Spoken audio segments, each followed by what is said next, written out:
Okay, so last वाली video में call आ गया था, आई एम रियली सॉरी। ठीक है, हम क्या कर रहे थे, हम बेसिकली कर रहे थे कि लोमी, स्लिटी और वैली साइड्स हम वर्ड्स देख रहे थे। ठीक है, फॉरेस्ट सॉइल के अंदर ही चल रहे हैं अभी तो लोमी में हमने देखा फर्टाइल होता है और ह्यूमस सैंड होता है। सिल्टी क्या होता है? सिल्टी मैंने आपको फ़ोटोग्राफ्स दिखाई थी बहुत सारी, ठीक है, उससे आप रिलेट कर सकते हो। उसके बाद वैली, वैली का मीनिंग देखना था और तभी वीडियो ऑफ हो गया था। सो वैली क्या था? हाँ, बस वैली का मीनिंग पता चल जाए, that's it. My god, internet, WiFi. So आपको दिख रहा है थोड़ा सा? I can't zoom here due to some conditions. ये वाला फ़ोन वैसा नहीं है जूम वाला, मैं अपना हाथ से फ़ोन ऊपर ला सकती हूँ, वो मैं कर सकती हूँ। ठीक है, सो वैली है मैं रीड करके बताती हूँ, ठीक है, ज़्यादा आंखें बिल्कुल गढ़ाने की ज़रूरत नहीं है। The low land between two mountains और hills which often has a river flowing through it. ये तो एक मतलब बहुत इजी टॉपिक है, मुझे लगता है इजीली अंडरस्टैंडेबल है। कैसे? देखो, इसमें लिखा है the low land between, photographs,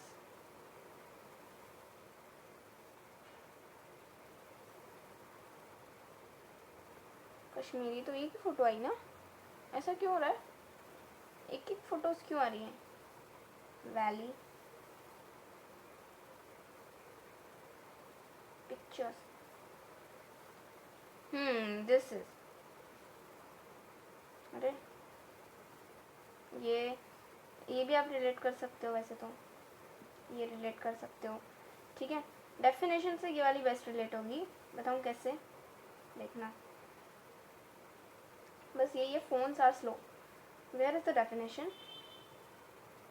ये देख, the low land between two mountains, जो नीचा हिस्सा होता है ना वैली का, यहाँ पे ड्राइंग बनाऊंगी मैं, वेट, इस फ़ोन की वजह से आपको नहीं दिख रहा होगा। सो ये यहाँ पर यू कैन सी हियर, क्या है? The low land between two mountains और हिल्स, दो माउंटेन्स या दो हिल्स, मैंने बना दिया एक माउंटेन, मैंने बना दिया दो mountain. The low land between two mountains और hills which often has a river flowing through it, योगी वैली। इसमें क्या था? हाँ, क्या था इसमें? कुछ भी तो नहीं था, बस इसे ही वैली कहते हैं, जहाँ जहाँ ऐसा सीन होता है ना, मतलब ये रहा, अब आई ना फोटो, ये देखो, जैसे कि यहाँ पर अगर आप साइड में देख पा रहे हो, इफ़ यू कैन सी, ये पहाड़ है, इधर ये पहाड़ है, जैसा सेम मैंने ड्रॉ किया वैसा ही, ये पहाड़ है, ये पहाड़ है, ये क्या आ गया है? ठीक है, ये पहाड़ है, ये पहाड़ है, ये पहाड़ है, ये पहाड़ है, बीच में ये जा रही है, ये सेम बीच में जा रही है। इसी को क्या कहते हैं? इस सिनारियो को ही क्या कहते हैं? वैली। देखो, ये इधर बड़े बड़े पहाड़ हैं, बीच में से ये छोटी सी पतली सी नदी जा रही है। नदी ज़्यादा मोटी नहीं होनी चाहिए, ठीक है, ये देखो बिल्कुल पतली सी, पहाड़ कितने बड़े हैं बट नदियाँ कितनी छोटी हैं, तो उस हिसाब से उसे वैली कहते हैं। ठीक है, ये देखो वी शेप्ड वैलीज, ये इस तरह से शेप्ड होती है, ये देखो, ये कितना सुंदर सिनेरियो है। ठीक है, तो अब इसमें क्या बोला है कि जब फॉरेस्ट इस जगह पे होते हैं, यहाँ फॉरेस्ट होता है और बीच में इस तरह से जा रहा होता है और वैली होती है एक, तब फॉरेस्ट सॉइल लोमी या सिल्टी होता है। लोमी या सिल्टी होता है वैली साइड्स के अंदर, वैली साइड्स के अंदर लोमी या सिल्टी होता है वैली साइड्स के अंदर, फॉरेस्ट सॉइल। ठीक है, एंड यही फॉरेस्ट सॉइल कोर्स ग्रेन्ड, ठीक है, तो वो वाला वीडियो मैंने अपलोड कर दिया है, उससे पहले वाला मैंने अपलोड कर दिया है, उससे पहले वाले में मैंने लिंक भी डाल दिया है, तो वो सब आप देख लेना वहाँ पे। ओके, एंड अभी बीच में पॉज कर दिया था, इसलिए शायद लाइंस डिफ़र कर रही हैं, मैं कहाँ थी मुझे खुद याद नहीं है। हाँ, तो हमको ये देखना था कि इसका क्या है सिस्टम, इसका क्या मतलब सीन है। तो जस्ट वेट, कि course grand in the upper slopes, what is the meaning of course grand? So COARSE, coarse grained,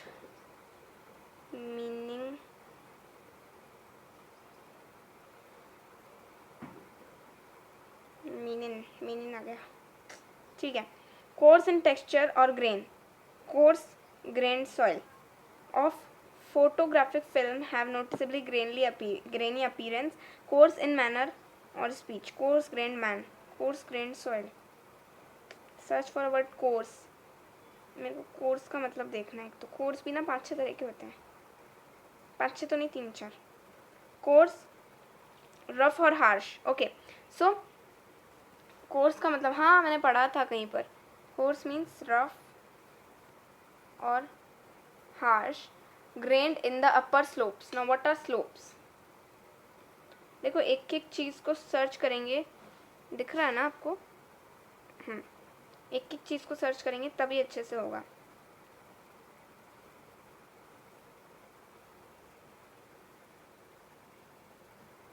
skiing, a part of the side और हिल mountain, specially a pace. Images में देखो ना सीधा सा. तो कोर्स ग्रेन का रहा है. किसका देखना है? स्लोप. सर्च.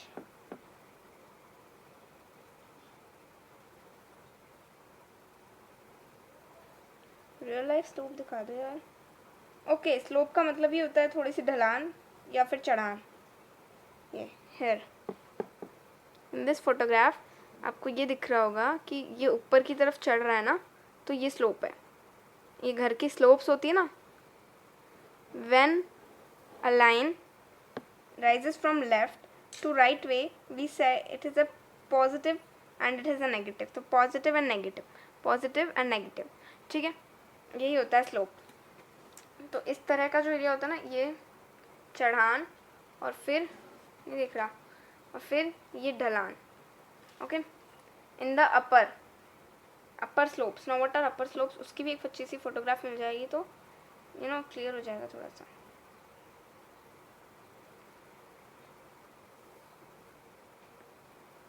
ये होंगे अपर स्लोप्स ऊपर जाने के लिए.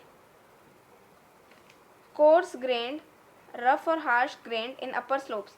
यानी कि जब भी कोई ऊंचाई या फिर नहीं, हाँ सॉरी, जब भी कोई ऊंचाई आती है, नॉट दिस ढलान, ये नहीं, इसकी बात नहीं हो रही है. ठीक है, जब भी कोई ऊंचाई आती है तो उस पर जो फॉरेस्ट का जो सॉइल होता है, फॉरेस्ट सॉइल जो होता है ना, जो ये फॉरेस्ट सॉइल होता है वो ऊंचाई पे या फिर किसी भी तरह की चढ़ान पे कैसा होता है? रफ और हार्श.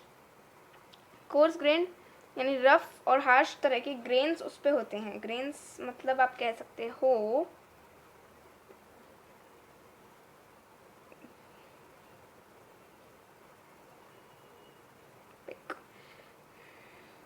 ये होते हैं ग्रेन्स. समझ गए? कोर्स ग्रेन मतलब थोड़े से रफली ग्रेन्ड होते हैं ना, जैसे कि आप कह सकते हो इस टाइप के. ये होंगे कोर्स ग्रेन्स मेरे हिसाब से. तो और मैं आपको एक फोटोग्राफ दिखाऊंगी.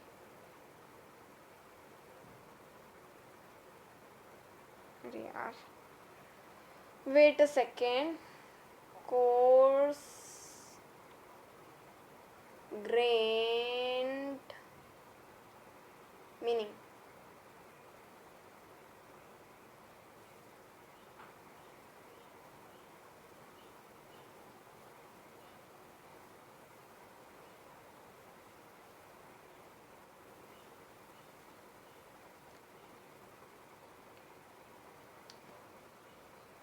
ये देखो,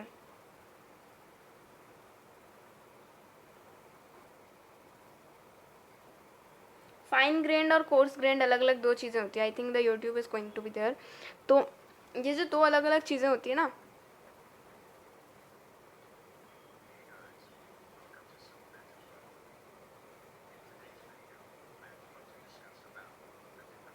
पाँच ही मिनट का है, ज़्यादा बड़ा नहीं है. Just see it. ओके, देखो एक बार. चाहूँगी थोड़ा सा क्लियर दिख जाए. ओके,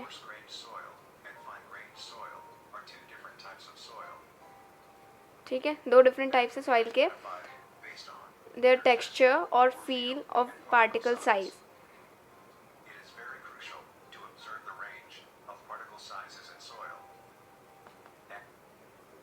आगे बढ़ाना नॉर्मल आदत. आई जस्ट वॉन्ट टू सी. मेरे को लगता है बहुत ज़्यादा आगे बढ़ गए. Fine grain soil and good grain कर दो। It possesses little or no load. ठीक है चलो। नंबर 8 कोर्स ग्रेन होगा। Coarse-grained Yes. soil drains drains freely, freely. ये देखो ये whereas fine-grained soil अरे is चलो when touched by hand. Whereas soil number 9 पीछे ना। drains हाँ अभी freely. होना। Number 9 birthday. Coarse-grained soil feels great. Gritty when touch by hand, जब हाथ से टच करते हैं तो ग्रिटी जैसा। अब what is gritty? Because you know we have to search everything ना, I have to give proof of everything. If you don't need proof तो मुझे बोलना, मैं पहले से मीनिंग निकाल के रखूंगी। क्या था word? The word was gritty.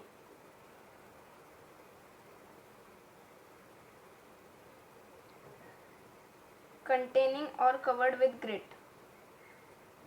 Now what is grit? Wait, GRIT।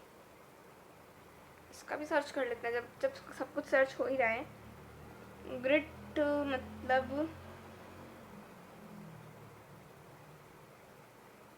Okay stone और सैंड्स के जो पार्टिकल होते हैं ना, अब ज़्यादा इसको डीप में नहीं जाएंगे, ठीक है, जैसा है वैसा ही समझ लो। कोर्स ग्रेंड यानी कि मतलब जैसे आँख में अगर अभी भी इफ़ यू टच, अगर आप यू नो ऐसे एटमॉस्फेयर में रहते हैं कि नॉट पैक्ड एरियाज और थोड़ा सा धूल मिट्टी वाला, ठीक है, चलता नॉर्मल होता है जो, तो अगर आप ऐसे एरियाज में रहते हैं तो यू विल फाइंड धूल ऑन एवरी सरफेस, ठीक है। सेम वेज आँखों में भी धूल हो जाती है, तो वो जो आँखों की धूल होती है ना, when you keep your eyes touching, तो वो आपको लगता है, वो फील होता है, बट वो आपके हाथ नहीं लगता है ना। तो उस टाइप का जो मटेरियल होता है वो थोड़ा सा कोर्स ग्रेन्ड होता है, ठीक है। यानी कि कंकर इस तरह के बड़े बड़े और सैंड इस तरह से छोटी छोटी, इन सब का एक जो मिक्सचर होता है ना, that is course grand in the upper slopes ऊंचाई पर, ओके, अपर स्लोप्स ऊंचाई पर, got it.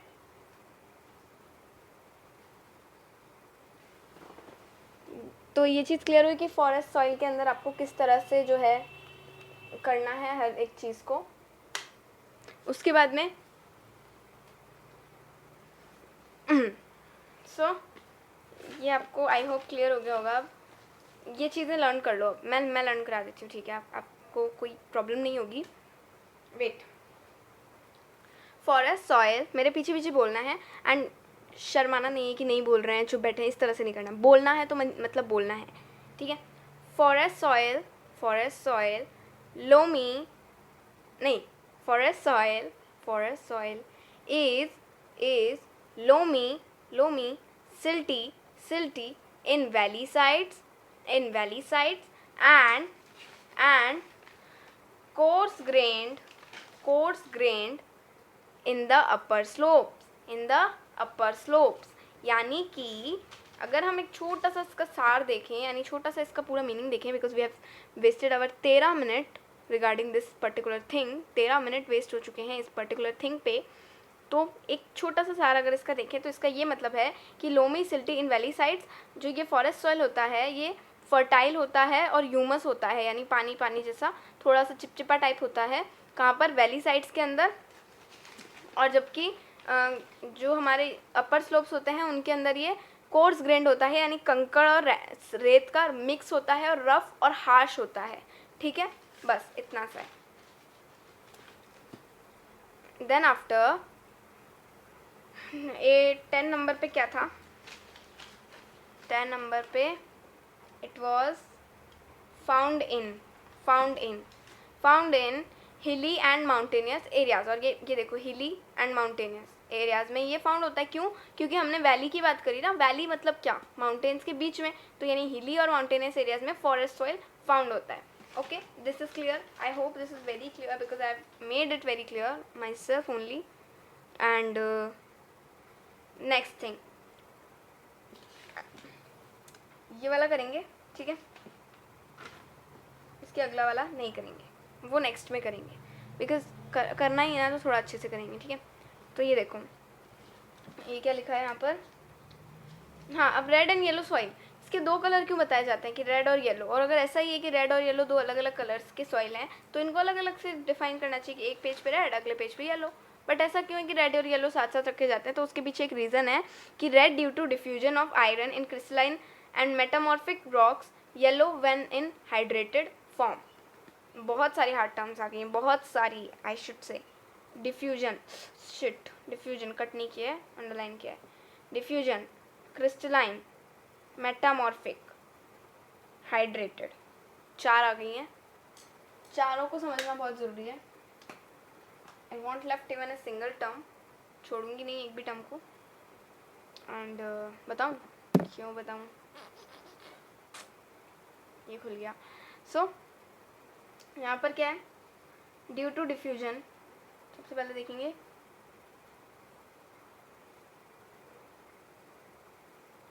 I would write DIFFUSION.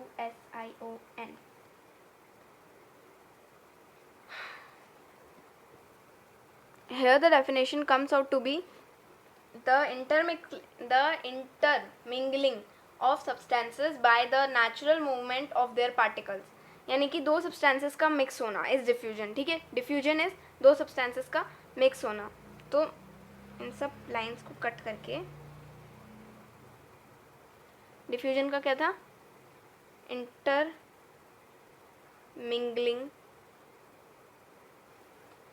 Of two substances.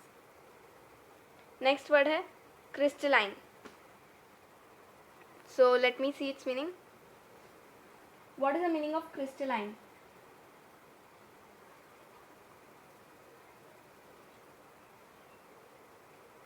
Oh my god, what अरे अरे अरे what बोलते ही चला गया।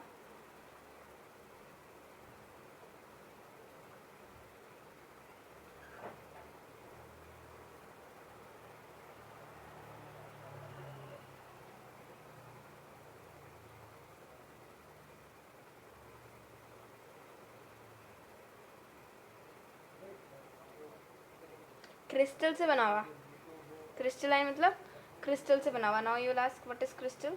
This is crystal.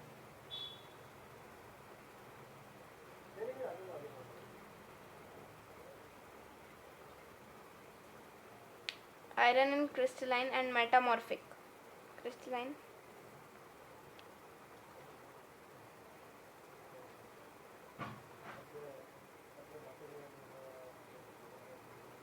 okay. Next,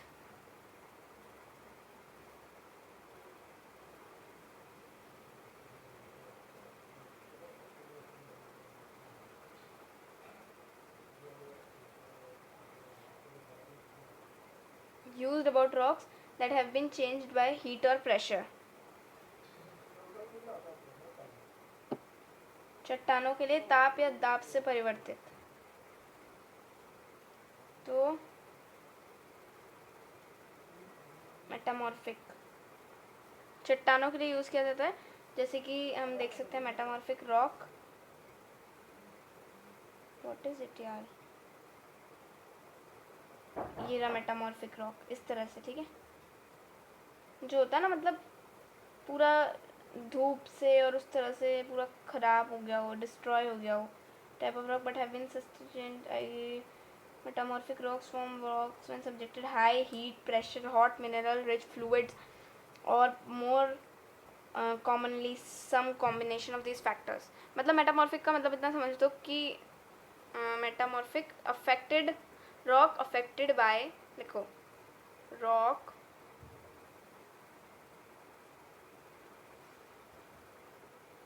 affected by heat. Last word क्या है? Hydrated. Let me just search about it.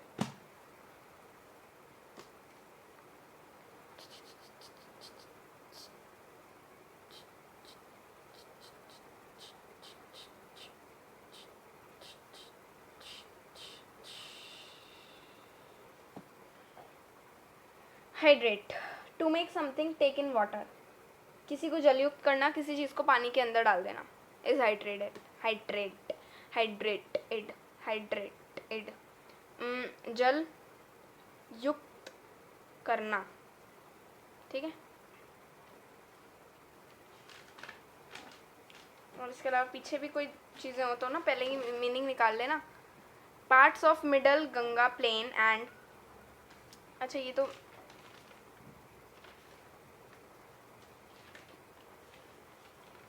Chhattisgarh northern parts and along the piedmont zone of. Piedmont क्या होता है भाई? I am just finding the meanings. आप आगे बढ़ा सकते हो, कोई मुझे प्रॉब्लम नहीं है. देख लो मीनिंग्स हो रहे हैं यहाँ पर. Piedmont, a region of Italy bordering France and Switzerland, sits the foot of Alps. It is known for कुछ भी नहीं है इसमें तो. along the Piedmont zone of Western Ghats. What do you mean by Piedmont zone of Western Ghats? आया कुछ तो आया. Piedmont zone. According to Merit Nation, therefore Piedmont zone of the Western Ghats means the area lying at the foot of Western Ghats. Lying at the foot of Western Ghats. Okay. Lying at the foot of Western Ghats.